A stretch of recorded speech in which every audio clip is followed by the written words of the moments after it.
Hi everybody, welcome to Practice Mocks Regulatory channel. In the previous lecture, we covered various factors of production. Continuing that, in this lecture, we are going to cover these topics. So the first one is laws of production. Under this heading, you are going to read about two laws. Second, production function. So you will see how we adjust a short run function, and then long period function, long run function, and then Cobb-Douglas function. Basically, Cobb-Douglas function is a subset of long period function. And our last topic for today will be production optimization, in which you are going to read about isoquant and isocost. So this will help you understand how to reach production equilibrium. Okay, so हमारे आज का agenda, आज के lecture का agenda, ये सारे topics हैं जो हम डिस्कस करेंगे यहाँ पे. स्टार्ट करने से पहले इसके बारे में बात हो चुकी है पहले. सो वी एक्चुअली एज्यूम कि आपके नोट्स आपके पास हैं, आपने उसको रीड कर लिया है एक बार, सो दैट आपको एक बेसिक आउटलाइन समझ में आ जाए कि चैप्टर में है क्या क्या. नो डाउट एक बार जब आप रीड करोगे तो बहुत सारी चीज़ें ऐसी होंगी शायद जो आपको समझ में नहीं आएंगी उस समय. सो जब आपके डाउट्स क्रिएट होंगे एंड उसके बाद अगर आप लेक्चर देखते हो तो आपको बेटर तरीके से समझ में आ पाएगा, एंड जहाँ पे आपको पहले प्रॉब्लम हो रही थी वो भी लेक्चर के बाद क्लियर हो जाएगा. तो बेस्ट तरीका यही रहेगा कि आप पहले नोट्स को एक बार रीड कर लो खुद से. बहुत सारी चीज़ें आपको खुद से समझ में आएंगी, एंड जो भी कुछ बचा रह जाएगा वो हम लेक्चर के थ्रू कवर कर लेंगे. नोट्स आप बहुत सारे मार्केट में अवेलेबल हैं जो हमारे कोर्सेज़ हैं, खास करके सेबी के. तो वहाँ पे आपको ये सब चैप्टर्स बहुत अच्छे से एक्सप्लेन मिलेंगे. सो आपको कोई और नोट्स ऐसे ढूंढने की ज़रूरत नहीं पड़ेगी. ठीक है, सो एक बार आप रीड करना, वीडियो को पहले पॉज कर देना अगर आपने रीड नहीं किया है ये चैप्टर तो, राइट. इसका रीज़न ये है कि आपने नोटिस किया होगा हमारे पीपीटी में यहाँ पे कंटेंट बहुत ज़्यादा नहीं होता. जो भी कुछ है वो मैं आपको बोर्ड पे ऐसे ड्रॉ करके, इन केस अगर वहाँ पे कोई ग्राफ इन्वॉल्व है तो मैं ड्रॉ करके बताता हूँ. तो ये सब समझने के लिए है, लेकिन पहले आपको रीड करना पड़ेगा एक बार. ठीक है, ओके. तो स्टार्ट करते हैं. सबसे पहला टॉपिक है आज का, लॉज ऑफ प्रोडक्शन. इसमें आपको दो लॉज यहाँ पे दिखाई दे रहे हैं. तो जो सबसे पहला है that is law of diminishing returns. इसको हम दूसरे नाम से भी जानते हैं. अगर हम इसको लिखें लॉ ऑफ वेरिएबल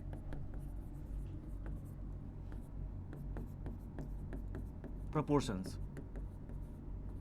ठीक है, अब हम ऐसे इसको क्यों बोल रहे हैं ये हम देखेंगे आगे. बट इस लॉ को, लॉ ऑफ डिमिनिशिंग रिटर्न्स को हम लॉ ऑफ वेरिएबल प्रोपोर्शंस भी बोलते हैं. और सेकेंड है यहाँ पे law of returns to scale. Okay, सबसे पहले आप ये नोट कर लेना कि इन दोनों लॉज को दिया था एल्फ्रेड मार्शल ने. ठीक है, अब इसकी मीनिंग क्या है. सो जो यहाँ पे फर्स्ट लॉ है ये शॉर्ट रन के लिए है. क्यों ऐसा? इसलिए बिकॉज शॉर्ट रन में ये एज्यूम किया जाता है कि आप अपने फिक्स्ड कॉस्ट को चेंज नहीं कर सकते. वो इनकर जो हो चुका है उसको आप चेंज नहीं कर सकते शॉर्ट रन में. बट लॉन्ग रन में क्या होगा कि जितने भी टाइप के कॉस्ट होते हैं वो सब के सब वेरिएबल बन जाते हैं. क्योंकि लॉन्ग टर्म में सपोज कि अगर हम बात कर रहे हैं 5 ईयर्स की, 10 ईयर्स की, सो 5-10 ईयर्स के गैप में बहुत सारी चीज़ें, इनफैक्ट ऑलमोस्ट सारी चीज़ें चेंज हो जाती हैं. जैसे जिस टेक्नोलॉजी पे बेस्ड प्रोडक्शन प्रोसेस चल रहा हो किसी भी फैक्ट्री में, हो सकता है कि वो मशीन का एक अपग्रेडेड वर्जन आ जाए जिसने कि प्रोडक्शन कैपेसिटी को बहुत ज़्यादा बढ़ा दिया हो. तो उस केस में कंपनी ट्राई करती है कि वो जो न्यू अपग्रेडेड मशीन है उसको इंस्टॉल करके फिर अपना काम स्टार्ट करें. सो जब हम लॉन्ग रन की बात करेंगे तो सारी चीज़ें, सारे फैक्टर्स वेरिएबल नेचर के बन जाएंगे. बट शॉर्ट टर्म में सपोज़ कि हम बात कर रहे हैं यहाँ पे 6-7 मंथ्स की. सो आपने एक बार अगर कोई जिसको हम बोल सकते हैं हैवी मशीनरी, अगर आपने वो इंस्टॉल कर लिया है तो उसे आप 6-7 मंथ्स में रिप्लेस नहीं करते, क्योंकि उसका कॉस्ट बहुत ज़्यादा होता है. एंड जब आप मार्केट में अपनी चीज़ों को, फिनिश्ड गुड्स को सेल करोगे, उससे जो रेवेन्यू आता है उसी में से थोड़ा पैसा बचा के फिर मशीन्स को बाद में रिप्लेस किया जाता है. तो 6-7 मंथ्स में, जो कि शॉर्ट रन पीरियड है, इसमें मशीन्स को रिप्लेस नहीं किया जाता. वरना फिर ऐसे हर आपको 6 महीने पे, 7 महीने पे अगर मशीन रिप्लेस करने की ज़रूरत पड़े तो आप अपना फिक्स्ड कॉस्ट, जो कि ऑलरेडी इनकर हो चुका है पहले, आप उसको रिकवर नहीं कर पाएंगे. राइट. तो ये एज्यूम किया जाता है कि शॉर्ट रन में आप डिमार्केशन कर सकते हैं between variable cost and fixed cost. But long run में ये डिमार्केशन डिमिनिश हो जाती है. लॉन्ग रन में सब कुछ वेरिएबल बन जाता है. सो अब इसकी मीनिंग क्या है अगर हम इस कीवर्ड पे ध्यान दें, दैट इज डिमिनिशिंग. सो किस केस में रिटर्न्स डिमिनिश हो सकते हैं? इसको समझाने के लिए अल्फ्रेड मार्शल ने एक एग्जाम्पल दिया था, वो दिया था एग्रीकल्चर से रिलेटेड। तो एग्रीकल्चर में उन्होंने बताया बिकॉज लैंड आपकी फिक्स्ड है, सपोज कि कोई फार्मर अगर किसी उसकी जो भी लैंड होल्डिंग है बेसिकली, सपोज कि 1 एकड़ है, 1 एकड़ पे वो फार्मिंग एक्टिविटीज़ कर रहा होता है। अब उसकी जो लैंड साइज है that is not going to increase और डिक्रीज, ठीक है, land size is fixed. So what he has to do is he has to employ more labour to increase his output, or he has to employ, or he has to bring in a better quality of fertilizer, better quality of seeds। तो ये सब करके आप output बढ़ा सकते हो, ठीक है। अब अगर मान लो कि पहले वो फार्मर फर्टिलाइजर यूज़ नहीं करता था, ठीक है, और जो भी सीड्स लेके आ रहा है वो, और जितने भी लोग खेत में काम कर रहे हैं, सो फर्टिलाइजर ना यूज़ करने के बाद जो आउटपुट होता था वो सपोज कि हम मान लेते हैं ऐसा 1 टन, बट एक बार फर्टिलाइजर यूज़ होना स्टार्ट हो गया तो वो 1 टन की जगह हो सकता है 1.5 या फिर 2 टन की कैपेसिटी आपको बाद में प्रोड्यूस करके दे। तो मतलब कि हम किसी फैक्टर को अगर चेंज कर रहे हैं तो उसके रिस्पेक्ट में जो आउटपुट चेंज हो रहा है इन्हीं के रेशियो पे डिपेंड करता है कि आप डिमिनिशिंग या फिर इंक्रीजिंग या किसी भी फॉर्म में जो आपका रिटर्न्स है आप उसको मॉनिटर करते हो कि उसका रेशियो कितना है। जैसे आपने अगर फैक्टर का 1 यूनिट एम्प्लॉय किया है एडिशनल, तो उसके रिस्पेक्ट में आउटपुट कितना बढ़ा। अब हम इसको समझेंगे कि फिर डिमिनिशिंग वाला कॉन्सेप्ट कहाँ से आता है। तो सपोज कि किसी फार्मर ने अपनी फार्मिंग एक्टिविटी जस्ट स्टार्ट की है, उसके पास हो सकता है कि बस 2-3 लोग हों, ठीक है, और अगर हम बात करें फार्म मैकेनाइजेशन की, so the farm is not heavily mechanised, वो मैनुअली ही सारा काम कर रहा है। तो शुरू में क्या होगा कि वो जैसे जैसे फैक्टर को इन्हांस करता जाएगा, जैसे जैसे फैक्टर को अच्छे फैक्टर्स जो कि उसके आउटपुट को बढ़ाएंगे, जैसे जैसे वो फैक्टर को एम्प्लॉय करेगा उसकी आउटपुट शुरू में बढ़ेगी, शुरू में बहुत बढ़ेगी। धीरे धीरे एक टाइम आएगा जब आउटपुट का ratio with respect to the increase in input, वो रेशियो उतना ज़्यादा नहीं बढ़ेगा जितना कि शुरू में बढ़ रहा था। तो कम होते होते होते एक ऐसे लेवल पे आएगा जब उसका टोटल आउटपुट अपने मैक्सिमम लेवल पे होगा। उसके बाद वो जितने भी फैक्टर्स को एम्प्लॉय करे, अगेन एज्यूमिंग कि लैंड के साइज को आप नहीं बढ़ा सकते, शॉर्ट रन में ये पॉसिबल नहीं है, ठीक है। तो एक लिमिट के बाद आप चलो फर्टिलाइजर्स आपने बहुत यूज़ कर दिया, बट फर्टिलाइज़र अगर बहुत ज़्यादा यूज़ करोगे तो उसके भी नुकसान है। अगर आपने ज़रूरत से ज़्यादा फर्टिलाइज़र यूज़ कर दिया तो हो सकता है ऐसा कि क्रॉप्स बहुत अच्छे से ग्रो ना कर पाए। तो एक लिमिट तक ही आप फर्टिलाइज़र के कंटेंट को या फिर उसके क्वांटिटी को बढ़ाओगे आप। तो एक ऐसा लेवल आएगा जब टोटल आउटपुट अपने मैक्सिमम पे होगा। उसके बाद अगर आपने ज़्यादा फैक्टर्स एम्प्लॉय किए तो वो फ़ायदा करने के बजाय वो आपके टोटल आउटपुट को और डिक्रीज कर देगा। तो इसी को हम बोलते हैं लॉ ऑफ डिमिनिशिंग रिटर्न्स या फिर लॉ ऑफ वेरिएबल प्रपोर्शंस, कि शुरू में वो बढ़ रहा होता है बट एक टाइम के बाद वो कम होना स्टार्ट हो जाएगा। अच्छा, इसको हम थोड़ा सा प्रैक्टिकल एग्जांपल से समझते हैं। तो आपने इकोनॉमी में एक टर्म सुना होगा जो बहुत ही फेमस है और इंडिया के एग्रेरियन स्टेटस को बहुत अच्छे से रिप्रेजेंट करता है। लंबे टाइम तक ये इशू था, अभी भी बहुत जगह है। सो उसका नाम है डिसगाइज्ड अनएम्प्लॉयमेंट।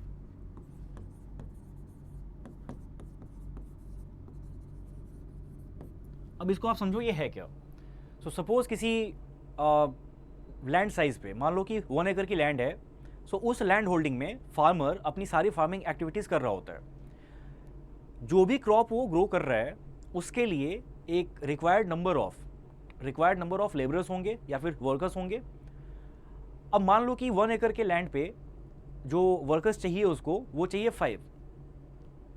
अगर 5 हैं तो काम बहुत अच्छे से हो पाएगा, किसी भी काम के लिए वेट नहीं करना पड़ेगा। एज इन कि ऐसा नहीं होगा कि एक बार में सारे वर्कर्स टायर्ड हो गए तो काम बहुत देर तक रुका हुआ है। ये जो नंबर है 5, it is sufficient to keep the activities going on.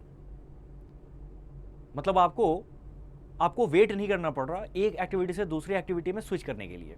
तो ये वो नंबर है जब आपकी फार्मिंग एक्टिविटी बहुत अच्छे से चल रही होगी। अब सपोज कि आपने 2-3 और लोगों को उसमें ऐड कर दिया। सो आइडियली अगर आप ऐसे सोच के देखो तो ज़्यादा लेबर का मतलब है कि ज़्यादा मेहनत, ज़्यादा वर्क ग्राउंड पे। सो इससे आउटपुट ज़्यादा आना चाहिए, बट ऐसा होता नहीं है प्रैक्टिकली, बिकॉज ये जो 5 वर्कर्स हैं ये अपना काम बहुत अच्छे से ऑप्टिमाइज वे में कर रहे थे। ज़्यादा लेबर एम्प्लॉय करने से फिर क्या होता है कि वहाँ पे मिसमैनेजमेंट स्टार्ट हो सकती है। मिसमैनेजमेंट एज इन ये कि आप अगर ऐसे देखो लैंड को, तो वहाँ पे लोग अपना अपना काम कर रहे होते हैं, सबको एक थोड़ा स्पेस चाहिए होता है। मान लो कि प्लॉइंग करनी है, ठीक है, या फिर इरिगेशन की एक्टिविटीज़ है, तो ये सब कुछ है। अगर ज़्यादा लोग रहेंगे वहाँ पे तो उससे मिसमैनेजमेंट इस सेंस में होगा कि जितने रिसोर्स आपको चाहिए थे आपने उससे ज़्यादा एम्प्लॉय कर दिया है, तो आपको उस लेवल का आउटपुट अब नहीं मिलेगा। ये भी हो सकता है कि जो प्रोसेस पहले से चल रहा था सो वो अच्छे से रन ना कर पाए, और जो आउटपुट पहले था अब वो आपको नहीं मिल पाएगा। ठीक है, इसको थोड़ा दूसरे एग्जाम्पल से समझते हैं। मान लो कि एक रूम है। अब अगर आप ऐसे देखो तो जो सिलाई का काम होता है, ठीक है, जितने टेलर्स होते हैं बेसिकली, तो एक रूम में मान लो कि 4 लोगों के बैठने की जगह है, ये 4 लोग अपने अपने टेलरिंग मशीन को लेके इस पर अच्छे से वर्क कर रहे होते हैं। बट आपने क्या किया कि आपने फोर्स किया 2-3 और लोगों को वहाँ पे बिठा के, तो अब वहाँ पे 4 की बजाय हो गए 6 या 7। अब क्या होगा कि पर पर्सन जो स्पेस चाहिए जिसमें वो सारा काम अच्छे से कर रहा है, बिकॉज आपको अपने पास क्लोथ्स भी रखने हैं जिसको कि आप वहाँ पे जाके स्टिच करोगे। अब ये जो एक स्पेस चाहिए पर यूनिट, अब वो स्पेस हो गया रिड्यूस। अब ऐसा हो सकता है कि जो उसको सीट पे बैठे बैठे सारी चीज़ें मिल रही थी, अब उसको कहीं और जाना पड़ेगा लेने। सो इससे क्या होगा, डिलेज होते हैं काम में, और जैसे ही काम में डिलेज होने स्टार्ट हो गए वैसे ही फिर टोटल आउटपुट रिड्यूस होना ही होना है, राइट। सो ये 2 बहुत बेसिक से एग्जांपल्स थे कि आप ज़्यादा ज़रूरत से ज़्यादा लेबर या फिर कोई भी फैक्टर एम्प्लॉय नहीं कर सकते। और इसके अलावा एक और चीज़ है कि आपका बजट भी पहले से डिफाइंड होता है। बजट में भी आपको कॉन्स्ट्रेंट फेस करने पड़ते हैं। सो जो आपका बजट है आपको उसी हिसाब से सोचना होता है। सो ये दोनों चीज़ों को अगर आप एक साथ क्लब करो तो समझ में ये बात आती है कि एक लिमिट तक आप फैक्टर्स को ऐड करते जाओगे तो टोटल आउटपुट बढ़ेगा, बट उसके बाद फिर टोटल आउटपुट बढ़ने की बजाय घटने लगता है। ओके, सो अब यहाँ पे कुछ और टर्म्स हमें समझने पड़ेंगे। जैसे एक है टोटल आउटपुट। अब ये बहुत सिंपल है। टोटल आउटपुट की मीनिंग क्या होगी कि आप जैसे जैसे फैक्टर्स इंप्लॉय करते जा रहे हो, आप देखो लास्ट में कि कितना आउटपुट निकल के आया, इसी को हम बोलेंगे टोटल आउटपुट। ठीक है, या फिर टोटल, इसको अगर दूसरे वर्ड में लिखे हम ऐसे, तो टोटल प्रोडक्ट। ठीक है, इसको हम न्यूमेरिक सेंस में बाद में देखते हैं, पहले हम देख लेते हैं एवरेज प्रोडक्ट। एवरेज प्रोडक्ट, अब ये बहुत सिंपल है। जो आपका टोटल प्रोडक्ट आया है आप इसको डिनोट करो टीपी से। So TP divided by total inputs employed, मतलब आपने जितने भी इनपुट्स, जितने भी फैक्टर्स वहाँ पे एम्प्लॉय किए हैं सो दैट ये आउटपुट आपको मिले बाद में। सो वो टोटल इनपुट को आपको यहाँ पे लिख देना है। बट यहाँ पे ध्यान ये देना कि जितने वेरिएबल फैक्टर्स हैं आपको बस वही लिखना है यहाँ पे। यूजुअली क्या होता है कि बहुत सारे एग्जांपल्स में अगर आप इसके न्यूमेरिकल्स करोगे तो आपको उसमें लेबर ही मिलेगा ऐसा जो कि वेरी किया जा रहा होता है, बिकॉज लैंड को आप कर नहीं सकते वेरी शॉर्ट टर्म में। कैपिटल भी आपका फिक्स होता है कि आपने मशीन्स इंप्लॉय कर दी है, ये सब चीज़ें कर दी अगर आपने, तो वो आपका फिक्स हो गया। तो कैपिटल मोस्टली फिक्स नेचर का हो जाता है। सो आप कैपिटल को भी यहाँ पे नहीं लिखते हो। उसके बाद एंटरप्रेन्योर, तो ये भी फिक्स ही रहता है शॉर्ट टर्म में। हो सकता है बहुत बाद में, मान लो कि 4-5 लोगों ने कोई कंपनी स्टार्ट की या फिर कोई फैक्ट्री स्टार्ट की, सो शुरू में तो वो सारे लोग साथ रहेंगे। बहुत बाद में जाके हो सकता है कि कोई एक ओनर डिसाइड करे कि मुझे इस बिजनेस से निकलना है, तो वो बहुत बात की बात है, उसको हम वेरिएबल नहीं मान सकते, एटलीस्ट शॉर्ट रन में नहीं। तो इसलिए मोस्टली यहाँ पे आपको लेबर ही दिखाई देगा जो कि वेरिएबल फैक्टर होता है। इसीलिए फॉर्मूला में आप देखना बहुत जगह टीपी डिवाइडेड बाई एल होता है, यानी लेबर, या फिर Q divided by L.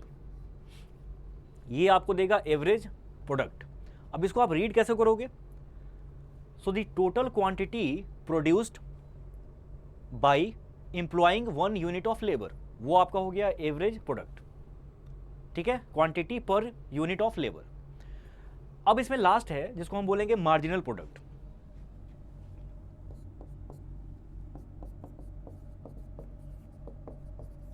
Marginal product, जहां पे भी वर्ड मार्जिनल आ जाए वहाँ पे आपको ऐसे समझ लेना है कि हम बात कर रहे हैं उस एडिशनल यूनिट की जो कि हम या तो प्रोड्यूस करने वाले हैं या फिर बाई करने वाले हैं। जैसे कि फर्स्ट चैप्टर में हमने देखा था, वहाँ पे भी मार्जिनल वर्ड को यूज़ करके बहुत सारी चीज़ें थी, ठीक है।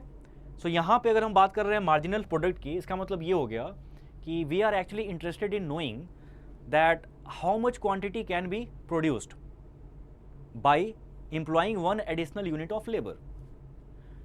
दोनों में डिफरेंस है। जैसे एवरेज का देखा आपने कि जो टोटल लेबर यूनिट्स एम्प्लॉय किए जा चुके हैं, मान लो कि 100 हो चुका है, 150 हो चुका है, उसके रिस्पेक्ट में जो टोटल आउटपुट आया है, तो टोटल आउटपुट को हम डिवाइड कर रहे हैं टोटल लेबर से, वो हमें देगा एवरेज प्रोडक्ट।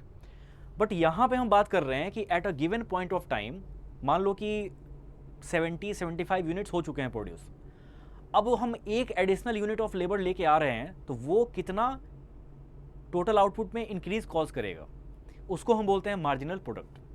सो अगर यहाँ पे हमें लिखना हो, इसको न्यूमेरिक वैल्यू असाइन करनी हो या फिर इसे हमें इक्वेशन के फॉर्म में लिखना हो, तो हम क्या करेंगे, डेल्टा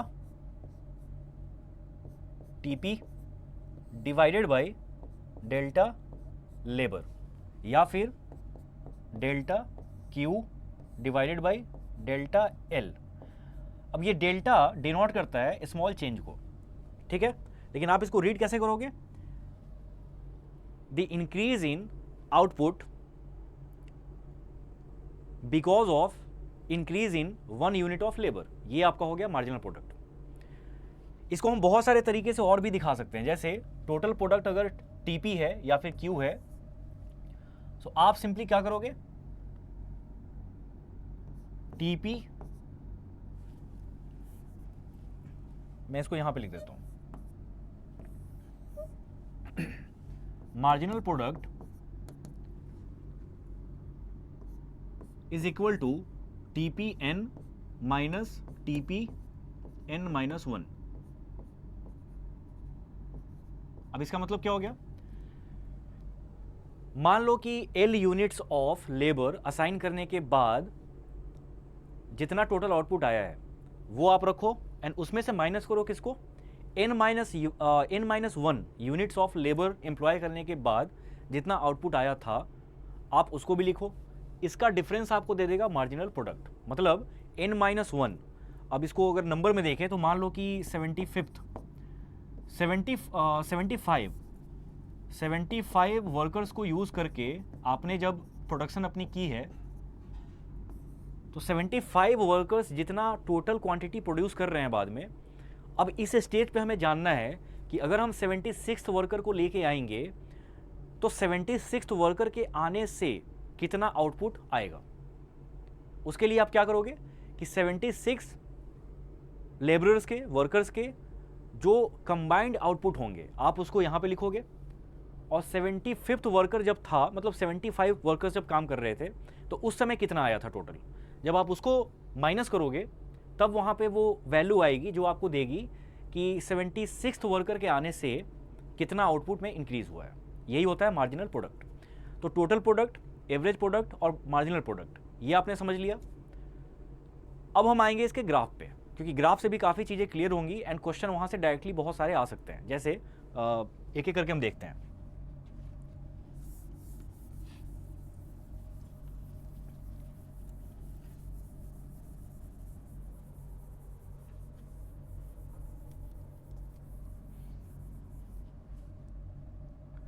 ओके,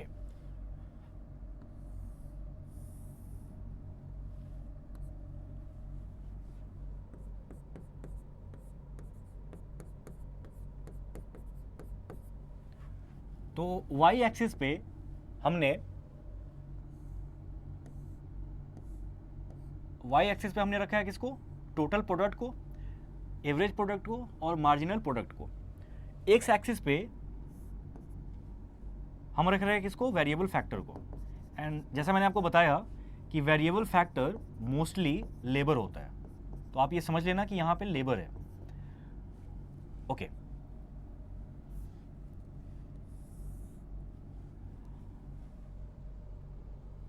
सबसे पहले हम देखेंगे टोटल प्रोडक्ट को। टोटल प्रोडक्ट शुरू में क्या होगा कि ये थोड़ा इंक्रीज़ होगा, शुरू में इंक्रीज़ होगा, फिर एक टाइम के बाद, और इंक्रीज़ भी कैसे होगा, तो वो इंक्रीजिंग रिटर्न से होगा। क्योंकि जब आप प्रोडक्शन जस्ट स्टार्ट करते हो तो आप अगर थोड़े थोड़े भी वैल्यू एडिशंस करो तो प्रोडक्शन की क्वांटिटी वो काफ़ी ज़्यादा रेट से बढ़ जाती है। हो सकता है कि अगर आपने 2 यूनिट वेरिएबल फैक्टर्स डाले हैं, आई मीन एक्स्ट्रा ऐड किया है, तो उसके रिस्पेक्ट में हो सकता है कि आपका टोटल प्रोडक्ट जो होगा वो 2 से ज़्यादा यानी 3 या 4 से बढ़ सकता है। तो इसलिए शुरू में इंक्रीजिंग रिटर्न से टोटल आउटपुट बढ़ता है, उसके बाद फिर डिक्रीजिंग आउटपुट से बढ़ेगा, एक टाइम के बाद आके वो अपने मैक्सिमम लेवल पे होगा, और उसके बाद फिर डिक्रीज होना स्टार्ट हो जाता है। ये आपको समझना है। तो यहाँ पे मान के चलो आप कि ये अपने मैक्सिमम लेवल पे है, ठीक है, ओके। जब मैक्सिमम लेवल पे होगा तो आप ऐसे खुद से सोच के देखो कि जब टीपी मैक्सिमम है तो उसके रिस्पेक्ट में फिर जो एवरेज प्रोडक्ट निकलेगा वो भी तो मैक्सिमम होना चाहिए, ठीक है।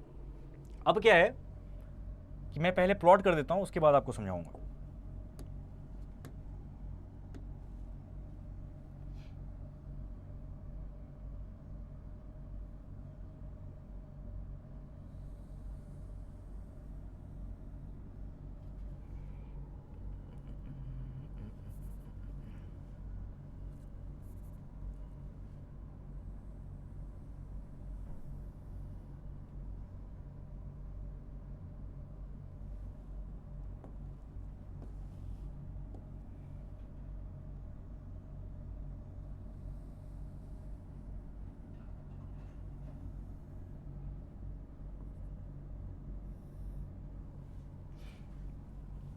ग्राफ बनाना थोड़ा सा कॉम्प्लिकेटेड काम है, इसलिए मैं टाइम ले रहा हूँ ताकि कोई यहाँ पे गड़बड़ी ना हो।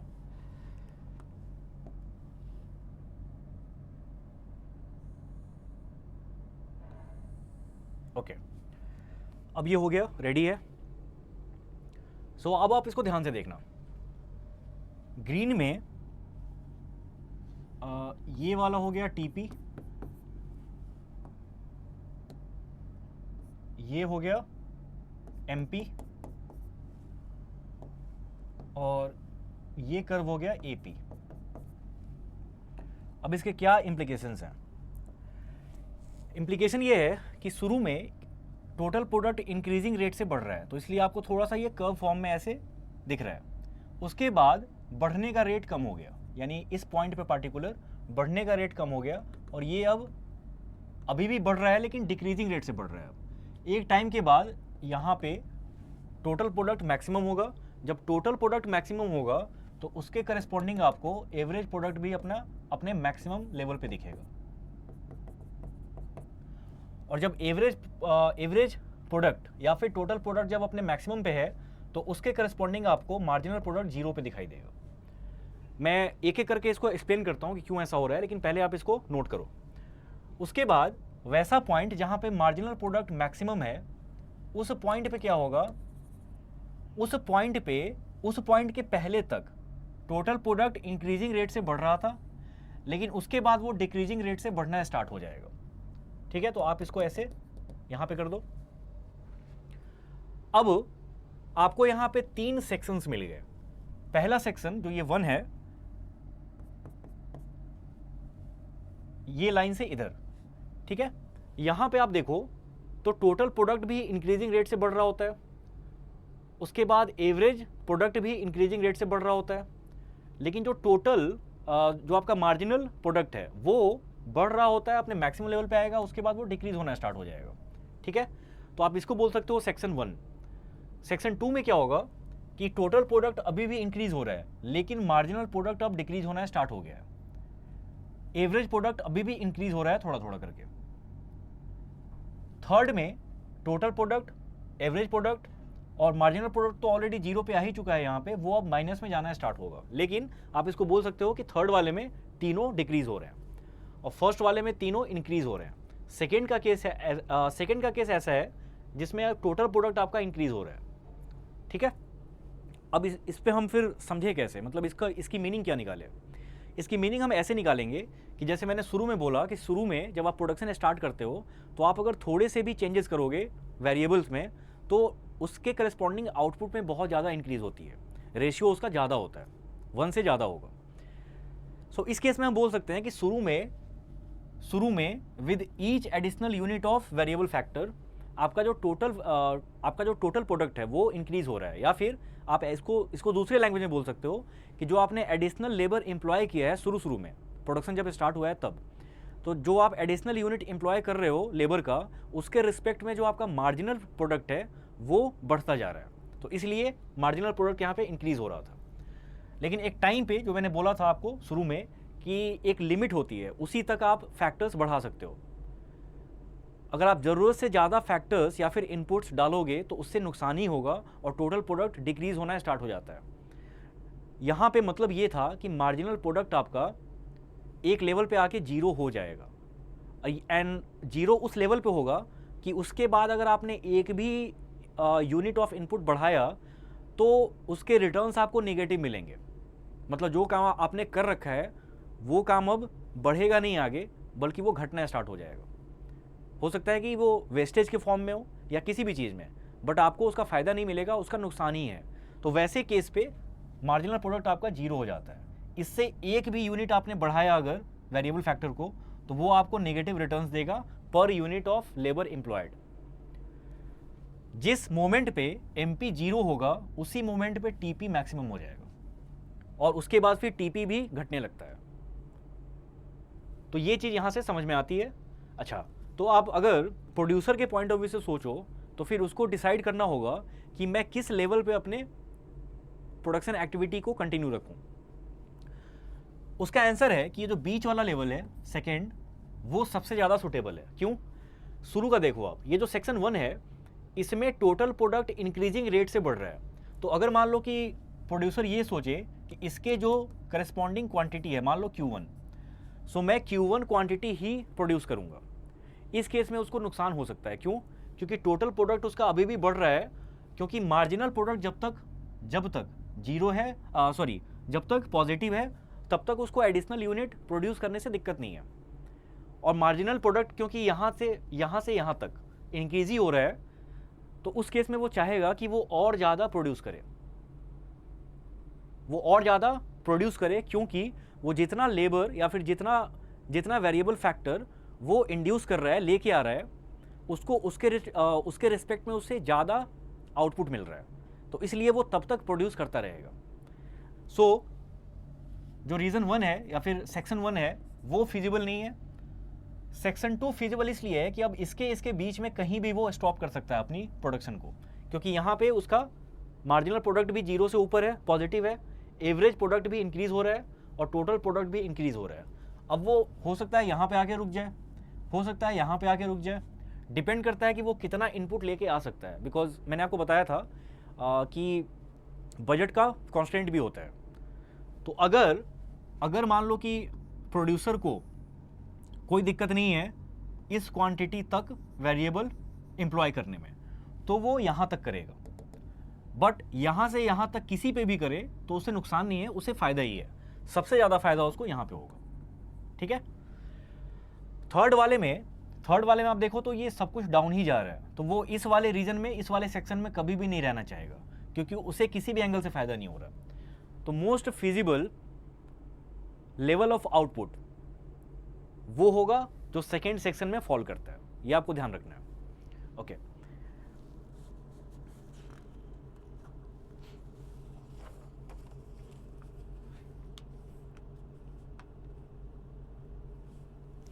उसके बाद हम बात करेंगे रिटर्न्स टू स्केल की।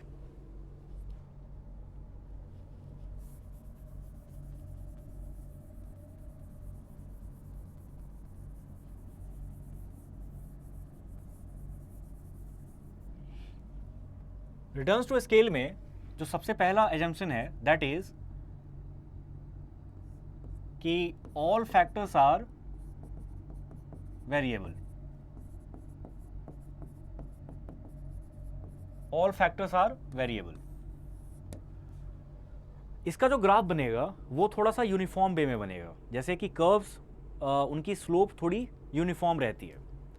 ऐसा इसलिए है बिकॉज लास्ट वाले ग्राफ में हमने देखा, वहाँ पे हम बात कर रहे थे वेरिएबल फैक्टर्स की।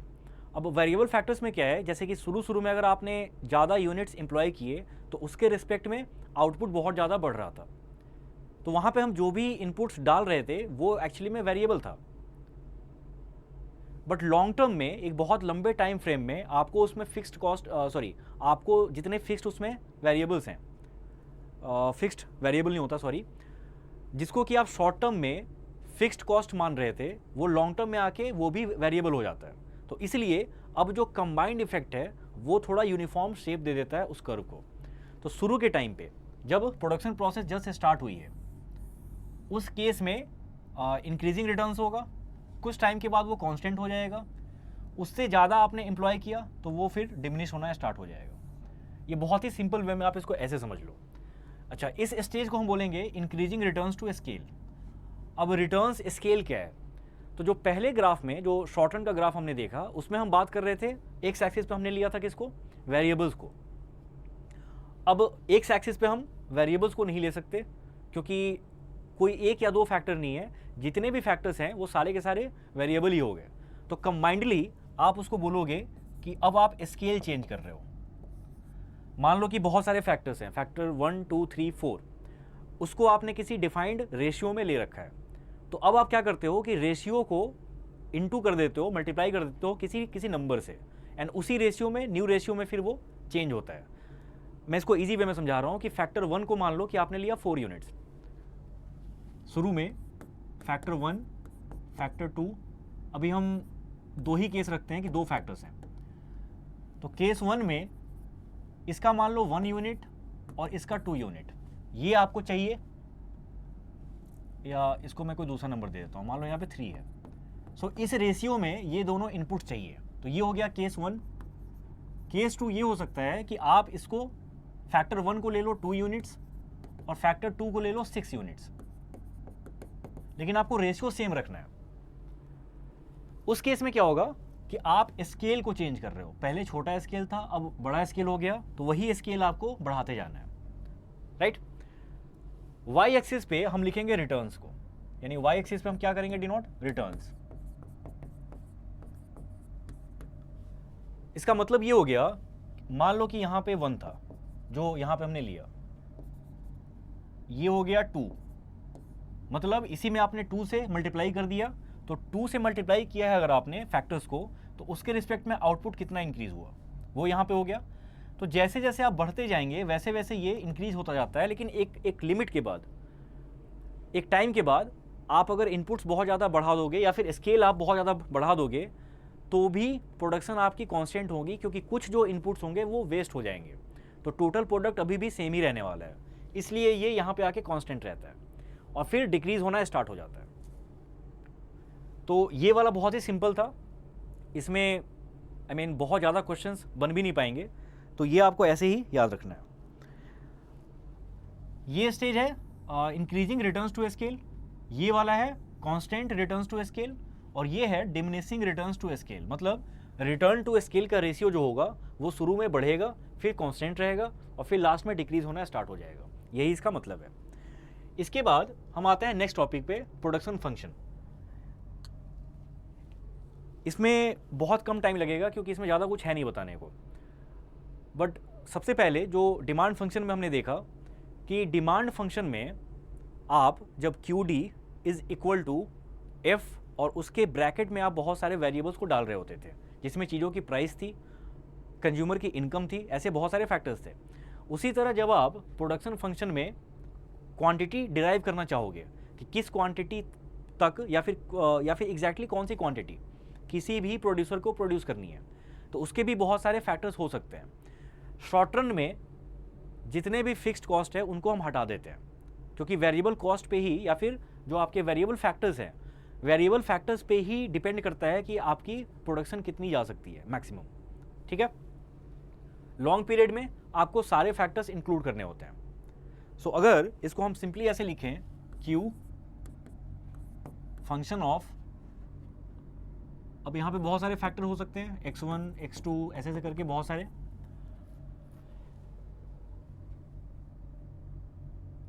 शॉर्ट पीरियड फंक्शन के बारे में अगर कोई क्वेश्चन आता है तो आप ध्यान रखना कि वहाँ पे लेबर की ही बात हो रही है, लेबर की बात हो रही होगी कि हम लेबर को बढ़ा रहे हैं तो कितना आउटपुट इससे बढ़ रहा है, एंड वहाँ पे फंक्शन भी दे रखा होगा इक्वेशन के फॉर्म में, तो वहाँ पे आपको निकाल लेना है।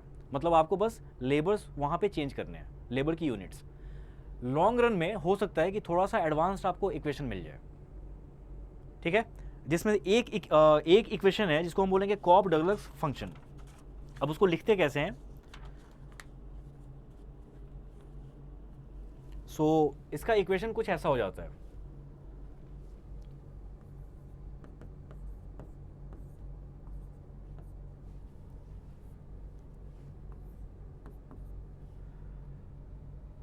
ये कॉब डगलस फंक्शन ये लॉन्ग रन फंक्शन का ही एक टाइप है, ठीक है। उसी फंक्शन को थोड़ा रिफाइंड वे में रिप्रेजेंट किया गया है।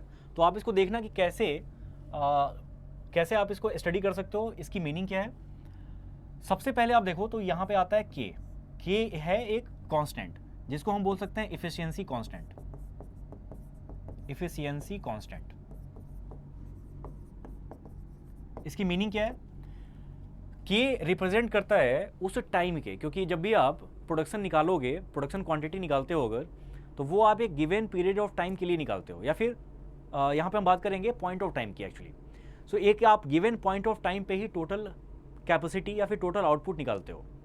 सो उस गिवन पॉइंट ऑफ टाइम पे जो अवेलेबल टेक्नोलॉजी है, ठीक है, कि वो कितनी ज़्यादा इफिशियंट है, किसी टाइप के मशीन को यूज़ करके कितनी कैपेसिटी लाई जा सकती है, बढ़ाई जा सकती है, या फिर कितना आउटपुट हो सकता है, तो के उसी को रिप्रेजेंट करता है।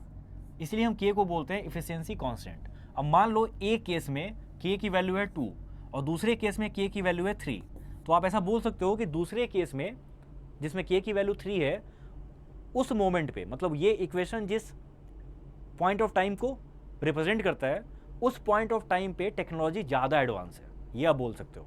तो अगर सिर्फ के की वैल्यूज़ दी जाए 2-3 यूनिट्स में, दो तीन इक्वेशंस में, और आपसे ये पूछा जाए कि इनमें से कौन सा इक्वेशन एसोसिएटेड है with a higher degree of technological advancement, तो उसका आंसर क्या होगा? जिसमें के की वैल्यू सबसे ज़्यादा होगी। तो ये आप ध्यान रखना। एल यहाँ पे रिप्रेजेंट करता है किसको? लेबर को। और इसका यहाँ पे आप डिग्री देखो ऐसे, तो वो है ए भी कांस्टेंट है और यहाँ पे बी भी कांस्टेंट है। एल रिप्रेजेंट करता है किसको? लेबर को। और सी रिप्रेजेंट करता है कैपिटल को। अब जैसे मैंने बताया कि लॉन्ग टर्म में सारे फैक्टर्स वेरिएबल होते हैं, इसलिए हम कॉब डगलस फंक्शन में सी को भी कंसिडर करते हैं। जिस मोमेंट पे a plus be greater than 1 होगा, उसको हम बोलेंगे कि वो इंक्रीजिंग रिटर्न्स टू स्केल को रिप्रेजेंट करता है।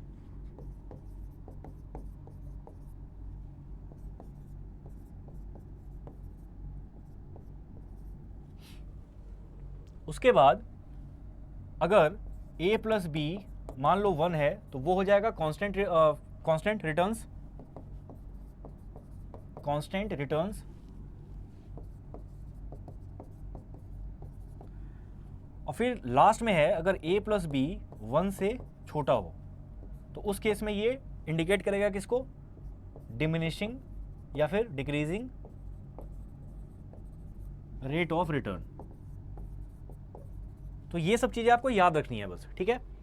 कहीं कहीं पे ऐसा होता है कि b की जगह आपको 1 माइनस ए लिखा हुआ दिखाई देगा, ठीक है, 1 माइनस ए। लेकिन अब जो लेटेस्ट आपके मटेरियल्स हैं उसमें आपको a एंड b के टर्म्स में ही लिखा हुआ दिखाई देता है, ठीक है। इसको आप याद रखना ऐसे कि a प्लस बी अगर 1 से ज़्यादा हो तो उसका मतलब है ये इंक्रीजिंग रिटर्न्स टू स्केल है। a प्लस बी अगर 1 है तो इसका मतलब कांस्टेंट रिटर्न्स है, वो रिटर्न्स टू स्केल। और a प्लस बी अगर 1 से कम है तो उसको हम बोलेंगे डिमिनिशिंग रेट ऑफ रिटर्न्स। इसको आप याद कर लो क्योंकि इसका डेरिवेशन वो बहुत कॉम्प्लिकेटेड हो जाएगा। बताने को बता सकता हूँ लेकिन फिर यहाँ पे दिक्कत होगी, टाइम काफ़ी ज़्यादा चला जाएगा। तो ये आपको सिंपली याद कर लेना है और ये आसान है याद रखना है इसको, ठीक है। फिर हम लास्ट पॉइंट पे आते हैं, आइसो क्वांट और आइसो कॉस्ट। अब आइसो क्वांट और आइसो कॉस्ट क्या है? तो ये टाइप है दोनों, ये दोनों चीज़ें रिक्वायर्ड होती हैं so that you can optimise your production optimisation के ये दोनों टूल्स हैं इसलिए इन दोनों को समझना आसान है। अब ये समझेंगे कैसे, तो आप रिकॉल करो लास्ट चैप्टर में जो आपने रीड किया था कंज्यूमर बिहेवियर के अंडर, एक वहाँ पे था इंडिफरेंस कर्व। तो ऐसे बहुत सारे इंडिफरेंस कर्व्स को जब आप एक साथ मैप करते हो या फिर एक साथ आप वहाँ पे ड्रॉ करते हो, उसको हम बोलते हैं इंडिफरेंस कर्व मैप। अब इंडिफरेंस कर्व होता क्या था, तो इंडिफरेंस कर्व हम बोलते थे कि वैसे कॉम्बिनेशन ऑफ गुड्स जो कि आप कंज्यूम करो तो आपको सेम लेवल की टोटल यूटिलिटी मिलती है। मतलब कि गुड ए का 1 यूनिट है या फिर गुड बी का 5 यूनिट है। अगर आप 1 और 5 दोनों को कंज्यूम करो तो ये आपको उतनी ही यूटिलिटी देगा जितना कि गुड 1 की 2 यूनिट्स और गुड 2 की 4 यूनिट्स। तो इसको जब हम डिनोट कर रहे होते थे तो इसका ग्राफ कुछ ऐसा बनता था, ठीक है, इंडिफरेंस कर्व का कुछ ऐसा बनता था। इसको हमने बोल दिया IC1। उसी तरह अगर आप दूसरा इंडिफरेंस कर्व बनाओ तो उसका कुछ आता था ऐसा, IC2, फिर IC3, यहां पे गुड X, यहां पे गुड Y। तो इसकी मीनिंग ये है कि आप हर कर्व को ऐसे स्टडी करो कि इस लाइन के अलोंग मैं कहीं भी मूव करूं, मुझे टोटल यूटिलिटी जो कि मुझे X एंड Y को कंज्यूम करने से चाहिए, वो मुझे सेम अमाउंट की यूटिलिटी मिल रही है। लेकिन अगर मैं दूसरे कर्व पे जंप करूं तो उससे क्या होगा कि टोटल यूटिलिटी आपकी अब बूस्ट हो गई।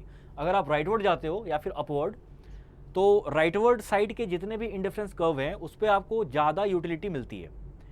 अगर आप लेफ्टवर्ड आओगे, जैसे अगर कोई कर्व यहाँ पे होता है ऐसे, तो यहाँ पे आपको कम यूटिलिटी मिलती। लाइकवाइज अगर आप उसी को यहाँ पे भी थोड़ा सा रिलेट करो तो आइसो क्वांट को आप ऐसे डिनोट कर सकते हो, अगेन वही सेम तरीका। अब इसकी मीनिंग क्या है, तो आप अगर देखो यहां पे गुड X था, गुड Y था, उसके जगह पे आप लिख देना फैक्टर X और फैक्टर Y,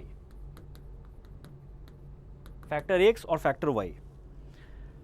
इसकी मीनिंग ये हो जाएगी कि इस कर्व के अलोंग आप कोई भी पॉइंट चूज करो, उसके करस्पॉन्डिंग जो factor X and factor Y का कॉम्बिनेशन होगा वो आपको सेम लेवल की आउटपुट प्रोवाइड करेगा। तो मतलब कि आइसो क्वांट जो होगा, जिसको कि हम और बहुत सारे नाम से जान सकते हैं, जैसे इक्वल प्रोडक्ट कर्व। तो आइसो क्वांट को हम क्या बोलेंगे, इक्वल प्रोडक्ट कर्व।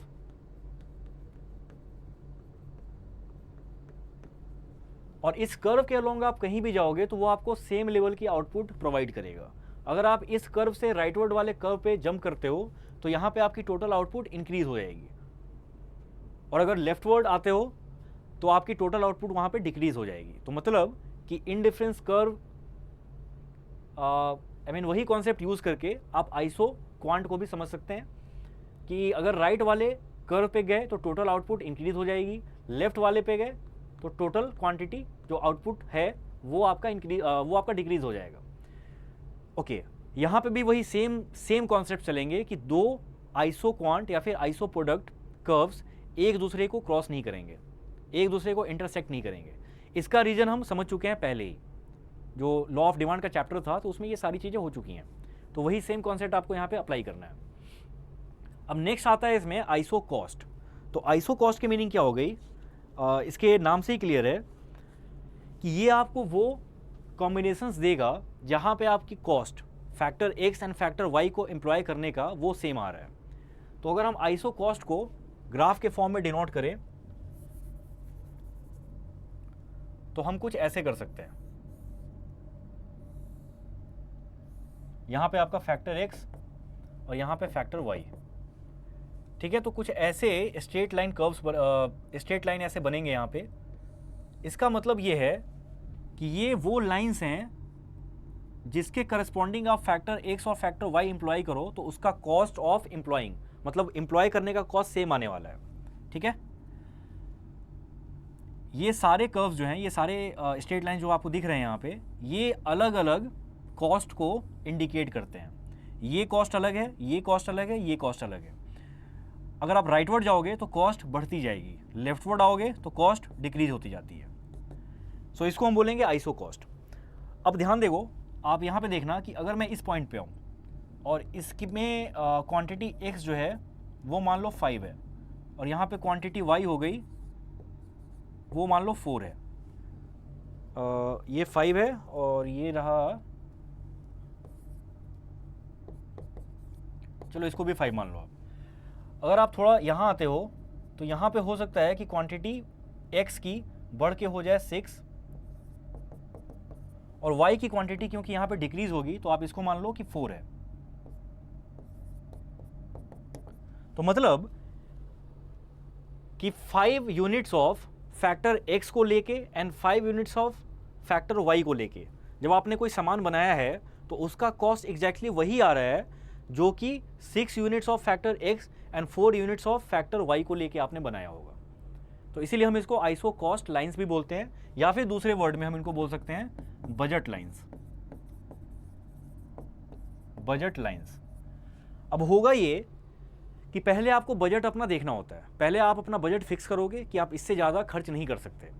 जब आपका बजट लाइन फिक्स हो जाएगा, सपोज कि ये है, तो आप इसी के रिस्पेक्ट में देखोगे कि कौन सा आइसो क्वांट कर्व है जो कि इस पे फिट बैठता है। तो वैसा आइसो क्वांट कर्व अगर आप इस दोनों को सुपर इम्पोज करो तो कुछ ऐसा बनेगा। ये मान लो यहाँ पे बहुत सारे कर्व्स हैं, ये हो गया, ये हो गया, ये हो गया। इसी तरह बहुत सारे आइसो कॉस्ट लाइंस भी होंगी। एक हो सकता है ये हो, इसको मैं दूसरे कलर में बना देता हूँ। मान लो एक आइसो क्वांट कर्व ये होगी, सॉरी आइसो कॉस्ट, दूसरा ये हो जाएगा और तीसरा मान लो ये हो जाएगा। तो डिपेंड करता है कि आपकी बजट लाइन कौन सी है, आप किस बजट लाइन पे रहना चाहोगे, आप कितने खर्चे कर सकते हो। सपोज आपने डिसाइड किया कि मेरा बजट लाइन ये रहने वाला है, ठीक है, ये वाला, तो उस केस में वैसा iso quant curve, iso quant आपने समझ लिया था, वैसा आइसो क्वांट कर्व जो कि आपके बजट लाइन को टच करके जा रहा हो, वही आपको कॉम्बिनेशन ऑप्ट करना है। तो इसके रिस्पेक्ट में, अब ये आइसो क्वांट के रिस्पेक्ट में जो फैक्टर x है एंड फैक्टर y है, वही आपको कंसीडर करना है अपने प्रोडक्शन प्रोसेस में। तो ये इसकी मीनिंग है। एंड इसके साथ ही आज के लेक्चर का जो हमारा कंटेंट था वो हो गया डिस्कस। नेक्स्ट लेक्चर में हम कुछ और बात करेंगे, जैसे कि थ्योरी ऑफ कॉस्ट की। थ्योरी ऑफ कॉस्ट को हम देखेंगे क्या क्या है उसमें। अभी तक जितनी भी बातें बताई गई हैं, क्योंकि फर्स्ट हाफ में बहुत ज़्यादा कुछ नहीं था, डिमिनिशिंग रिटर्न्स के केस में बहुत सारी बातें थी जहाँ से क्वेश्चंस फ्रेम हो सकते हैं, तो वो मैंने आपको डिटेल में बताया। रिटर्न्स टू स्केल बहुत ही छोटा टॉपिक था एंड यहाँ से क्वेश्चन फ्रेम होने के चांसेस बहुत कम है। ज़्यादा से ज़्यादा आपसे ये पूछ सकते हैं कि law of returns to scale वो किस केस में रिलेवेंट है, तो उसका आंसर आपको याद रखना है ऐसे ही कि वो लॉन्ग रन प्रोडक्शन के लिए रिलेवेंट होता है, और डिमिनिशिंग रिटर्न्स वाला लॉ वो आपको शॉर्ट रन के लिए रिलेवेंट होता है। तो ये दो चीज़ें याद रखो। बाकी डिमिनिशिंग रिटर्न्स वाले केस में एमपी, टीपी और एपी के केस, एपी कैसे एक दूसरे से कनेक्टेड है, इसके ऊपर बहुत सारे क्वेश्चंस फ्रेम हो सकते हैं, तो वो मैंने आपको इसीलिए डिटेल में बताया था। फिर शॉर्ट पीरियड, लॉन्ग पीरियड, ये भी अगेन कुछ था नहीं, इसी को बस दूसरे वे में डिफाइन करने का तरीका था। लेकिन कॉब डगलस फंक्शन, इसका जो एक्सप्रेशन है, इक्वेशन है, वो इक्वेशन आपको याद रखना है, वहाँ से क्वेश्चन जरूर फ्रेम हो सकते हैं। उसके बाद आइसो क्वांट क्या होता है और इसको हम कैसे स्टडी करते हैं, आइसो कॉस्ट क्या होता है, इसको हम कैसे स्टडी करते हैं, और आइसो क्वांट और आइसो कॉस्ट को यूज़ करके हम कैसे अपने प्रोडक्शन को ऑप्टिमाइज़ कर सकते हैं। ऑप्टिमाइज़ करने का तरीका क्या था कि मैंने दोनों ग्राफ्स को एक दूसरे के ऊपर सुपर इम्पोज कर दिया। अब मैं सबसे पहले अपनी बजट लाइन फिक्स करूँगा कि मुझे क्या लिमिट रखनी है अपने बजट में, कितना खर्च करना है। जब एक बार वो निकल गया तो फिर मैं सीधे उस आइसो क्वांट लाइन को चूज़ करूँगा जो कि इसको टच करके निकल रहा हो, यानी बजट लाइन उस आइसो क्वांट कर्व पे टेंजेंट हो। तो वही कॉम्बिनेशन मुझे ध्यान रखनी है। तो यानी सबसे पहले बजट निकालते हैं और बजट के corresponding combinations of factor x and factor y निकालते हैं। तो ये था आज के लेक्चर का पार्ट। Thanks for watching.